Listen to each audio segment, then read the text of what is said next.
Hi guys, welcome back to another video. In this video, I'm going to be talking about how to qualify business owners before you reach out to them and pitch them your services.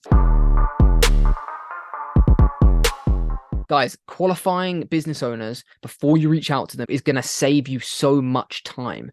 The reason why we qualify business owners is there's no point reaching out to a business that's not qualified to actually become a client, whether that's being able to afford you, whether that's having the business set up in the right way to actually become a client.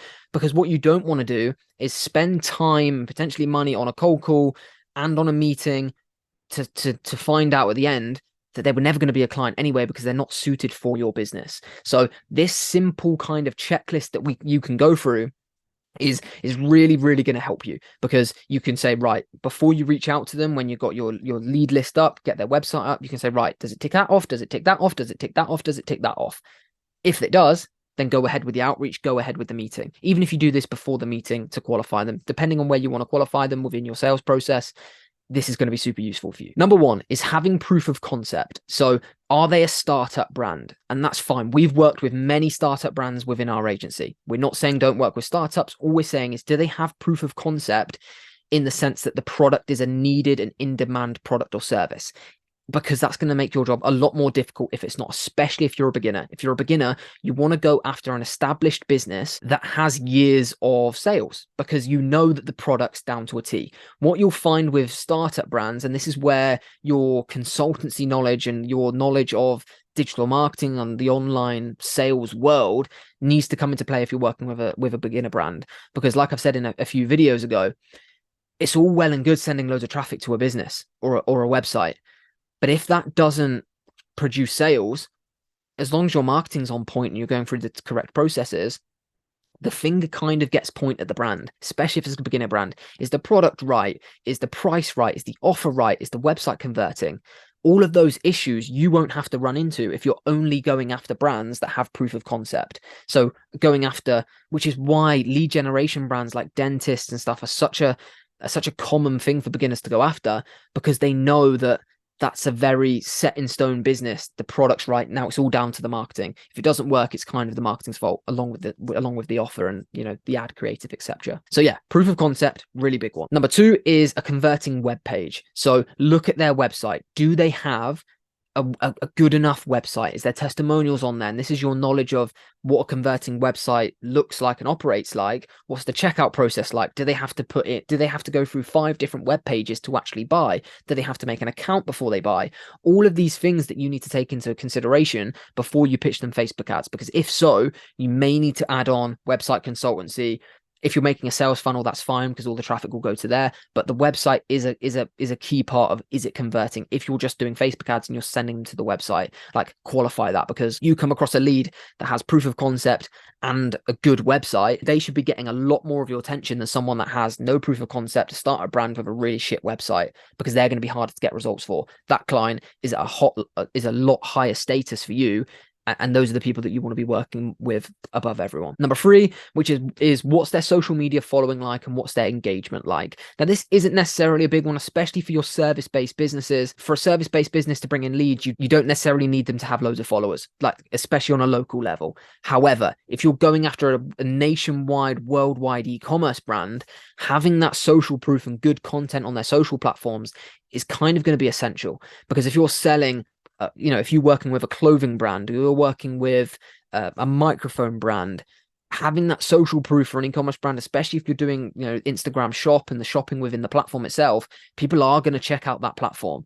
And usually, to get the sale online, it's going to take regular touch points and retargeting to get that sale over the line.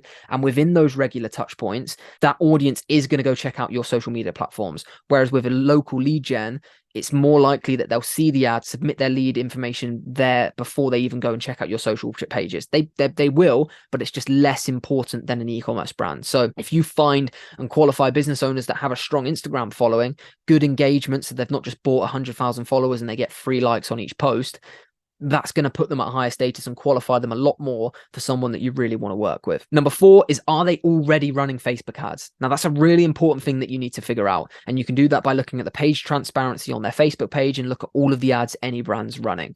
And this isn't an issue, if they are or aren't, that doesn't necessarily make them a better or worse company to work with, but it does change your approach. It'll change how your presentation looks, and it'll change how you talk to them on the phone. Because if they're already running Facebook ads and online campaigns, you're not necessarily going to have to try and sell them on Facebook ads compared to someone that has never run Facebook ads before, and you'll kind of need to educate them on Facebook ads if they don't already know.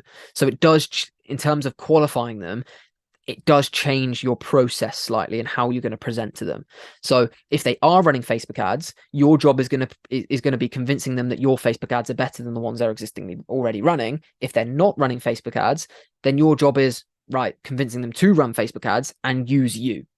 Changes the process slightly, which is why it's important to qualify them before you reach out. Number 5 is, are they a startup, which very heavily relates to number 1, proof of concept, so we won't go too much into that. Number 6 is, can they deal with new customers? And this is a very important part. And this is the same reason why I say, don't reach out to every business owner and say, I can add 100 grand worth of revenue to your business in 3 months, because not everyone is going to be able to deal with that influx in revenue. Like, they're just not. And the only way you can qualify this is kind of on that initial phone call or for the discovery session, by figuring out, right, do they have the capacity to deal with more orders? Do they have a capacity to take on 25 new consultations for their service business?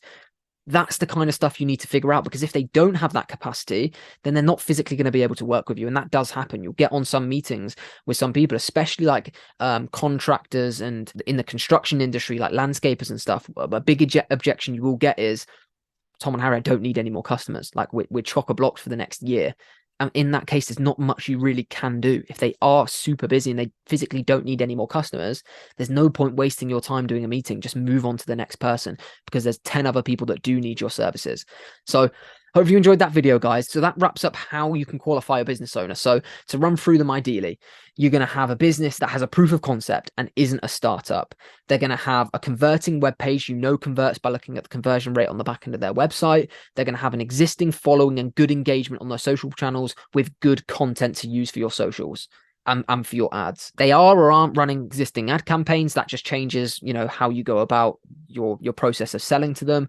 And finally, can they take on new customers? And a lot of those you can find out previously, or you're going to need that existing discovery session to find out a bit further. But you can kind of do it in 2 parts. Qualify them slightly on the top level stuff to see, right, is their website good? Do they have good social proof? Are they a startup brand? Do they have past customers with testimonials? That will kind of say, do you outreach to them? And then on the call, you can qualify them further by asking them, can they take on new customers? And then that tells you whether you can go ahead with the meeting. So hopefully, guys, taking everyone through that qualifying process is going to save you a lot of time and money for who you do and don't reach out to. Hope you enjoyed that video, guys. If you've not watched our previous video, it was on the 5 or 6 mistakes I personally made starting my social media marketing agency 3+ years ago. Give it a watch. Let me know any thoughts that you have. Give a comment, give a subscribe, because we're going to be posting every single day at 9 AM for the next year. So hope you enjoyed, guys. We'll see you soon.